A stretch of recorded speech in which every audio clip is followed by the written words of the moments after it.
Hey guys, well it's that time of year to start thinking about trying to get inside.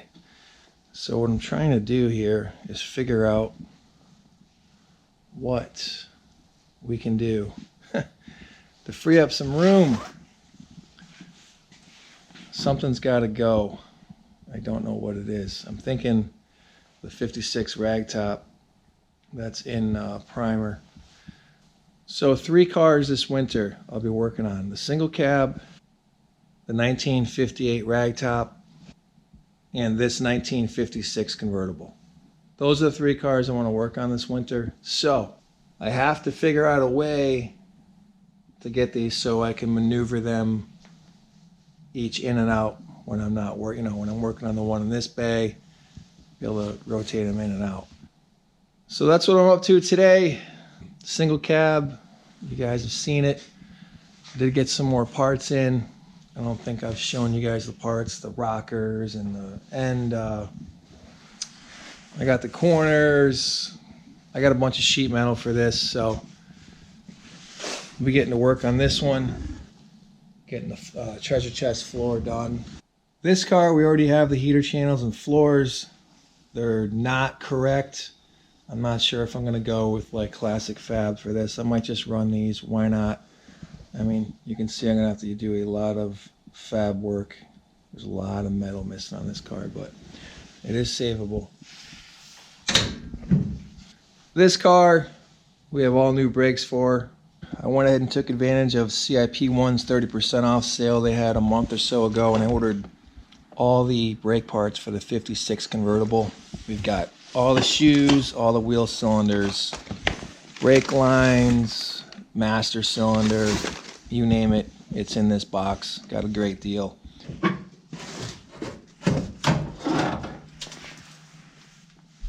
Oh, look at that. I didn't even know that had a distributor in it.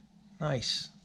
So I need some miscellaneous parts on this. Happy to see it has a distributor. I thought the distributor was out of this. It's just missing the carb. So we have the carb off that chassis. I picked this chassis up at the Candy Mansion show. So it's a 57, right? 57. 57. We just picked up this 57 chassis and 36er. Parts, interior. Paid $500 for this chassis. It's got new pans, the beams all new, new cokers, nice coated rims. I'm gonna go ahead though and steal the carb off of this one. $500, great deal. What are we gonna do with it? Great question. There was that Ragtop body in Virginia on Samba. I was thinking about going down to get that, drop that on this, and just try and find a home. I still have a car to pick up in Virginia, so I'm not getting around to that anytime soon. So we can get this thing together, get the cylinders oiled, and try and do a will it run on this one. So my Harbor Freight tent survived the snow, luckily. This is where the 59 is residing. I can tell you, you do not want this car in your garage. Oh man. Talk about the smell, the mouse. Woo! So she's sitting in here for the winter. This is an early motor, 1.1. This is out of a 55 convertible. I've told you about this motor before. Super sweet original motor. So here's the 1500. I picked this up for $300. This is a motor I was thinking of putting in the single cab. It's been rebuilt in, I believe, 2000 by Bug City here in Connecticut. I think it was only in the car for like a year. It's got the alternator on there. I know, I just threw that air cleaner on there just to have something on there. So we'll be doing a will it run on this. It's an HO 1500 single port, as you can see. So looking forward to hearing this run, and hopefully it's a solid motor. So another project car. This was the second oval with the $40 oval. Which guy? The guy that you'd poke the cat on the counter. Oh, that was Wrong Parts Harry from Parocco. Yeah. Wrong Parts. Yeah, that place is closed now. But when it was open, anybody who remembers Parocco, imported car parts of Parocco from Pine Meadow, Connecticut, You must know wrong parts, Harry. The cat on the counter and the pack of cigarettes, the place was like emphysema waiting to happen. All rolled into one building. The nicotine on the ceiling, so you could peel it off. And the cat that never The moved. cat that didn't move. You'd go up to the counter and poke at it? Oh, the cat was, you wondered if it was alive. And that cat would just sit there and look at you. And there'd be a cigarettes all around it smoking in the ashtray. Harry, rest in peace, Harry, because I think he's no longer with us. But boy, that guy smoked like a chimney. Oh, man. And the whole building was full of cigarette smoke. Anybody who bought imported car parts in this area knows wrong parts, Harry, or dealt with him. Because you didn't deal with him once, you always had to go back for the second time because he gave you the wrong stuff. Nice. Every single time. So my plan for that 60 wrecked Beetle you guys saw on one of the earlier videos was put the quarter on this car. Matching pan and body, still has the body tag. What do I have into this? I paid $45 for both cars, so quite a bit. So what do we have here? We have a 67 one-year only oval window. So you guys probably know this car. This is the 67 with the, well, you can't even see it, but with the oval window, you can see the vents in there. The oval window grafted in. Why did I buy this car? Well, I bought this car. There's a nice bonus right here. It's got a 1776 with the dual 34s. So we got to get this motor out and get this gone through. So $500 for the car. There you have it. You get a 1776. It does turn over. This is a horribly rotten 67 Ghia coupe from Cape Cod. I did not want to take this car home. I was leaving empty-handed. This thing is so wasted. This is the one where the eyeball fell out in the front there, the front fender you guys have probably seen. But we have the 67 body over there. So this is a 67 coupe.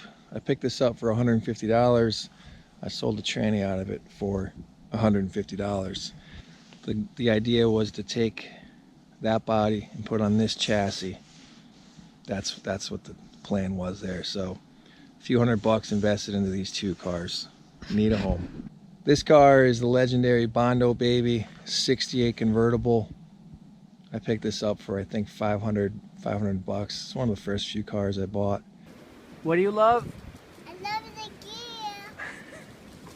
This one, my friend wants this one, so we'll see what happens, but this one needs a home. So the plan with this car, this was I believe $450 delivered to my house. It's a very rust-free 67 body. I was gonna go ahead and put it on that 67 oval out back. That body's wasted. We could put this body on that, even use the apron, the front and rear clips on that to make this a Bug again. $450 for a rust-free body. I jumped on it. Another car needs a home. I almost forgot. We need to get Jen's Karmann Ghia oil cooler seals done. The boys from New Hampshire came down. We tried to drive this car when it was like 15 degrees and the seals disintegrated.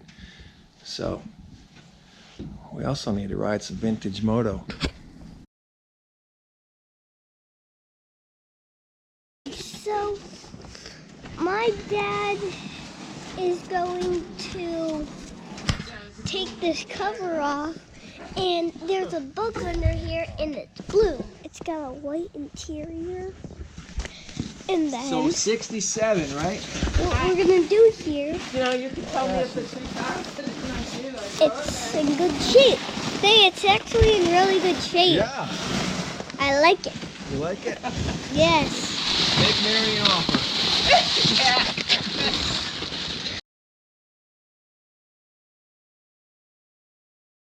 Little rust, that's okay.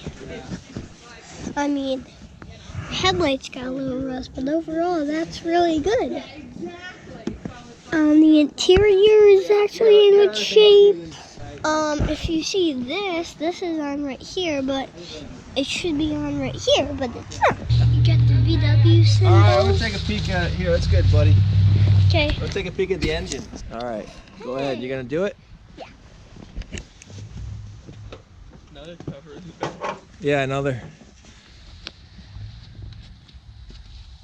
Yep. Oh, no, AH. So what do you guys think about that 67? I zoomed in on Josh's clip of that tunnel and I could see the 117. Tells me it's a 67. Looking like 4-lug wheels with the high back seats.